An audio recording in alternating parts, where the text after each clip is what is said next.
আসসালামু আলাইকুম। রেসিপি গ্যালারির পক্ষ থেকে আপনাদেরকে স্বাগতম। রেস্টুরেন্টে গিয়ে সবজি দিয়ে পরোটা খান, অনেক সুস্বাদু মজাদার খাবার হয়। কিন্তু সেরকম ভাবে রান্না করতে চাইলেও বাড়িতে সবজি আপনারা বানাইতে পারেন না। তো আজকে আমার এই ভিডিওটি দেখলে আপনি রেস্টুরেন্টের স্টাইলে এবং কি সুন্দরবন রেস্টুরেন্টে যেভাবে সবজিটা রান্না করা হয়, যে মজা হয়, সেভাবে আজকে আমি আপনাদেরকে সবজিটা রান্না করে দেখাবো। আমার মতো একবার টিপস ফলো করে দেখুন। রেস্টুরেন্টের থেকেও অনেক মজাদার সুস্বাদু একটি রেসিপি হয়ে যাবে। তাহলে আর কথা না বাড়িয়ে চলুন শুরু করা যাক কিভাবে এই মজাদার সুস্বাদু সবজি রান্না করতে হয়। দেখতে পাচ্ছেন এখানে আমি নিয়েছি ২ টি আলু, ২ টি গাজর, ২ টি পেঁপে এবং ১ টি বেগুন ও ১ টি টমেটো, ৩ টুকরো ফুলকপি নিয়েছি এবং কি কয়েকটা সিম নিয়েছি। সাথে এগুলাকে আমি সুন্দরভাবে কেটে এবং কি এগুলা ধুয়েও নিচ্ছি। আমি সুন্দর ভালোভাবে পরিষ্কার করে ধুয়ে নেওয়া হচ্ছে।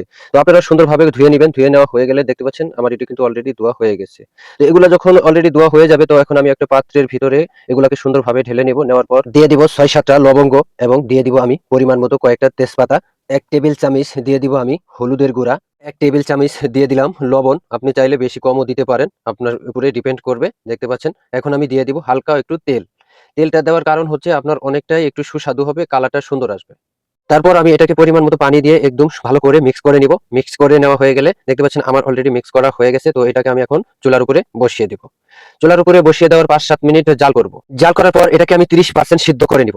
দেখতে পাচ্ছেন এটা কিন্তু আমি জাল করছি এবং কি আমার এটা কিন্তু অলরেডি ৩০% সিদ্ধ হয়ে গেছে এবং এটাকে একটি ছাকনার ভিতর ঢেলে নিব, পানিটা যেন একদম নিচে পড়ে যায়। যারা আমার চ্যানেলটি সাবস্ক্রাইব করেননি এখনই চ্যানেলটি সাবস্ক্রাইব করুন, আর যারা সাবস্ক্রাইব করেছেন তাদেরকে অসংখ্য ধন্যবাদ।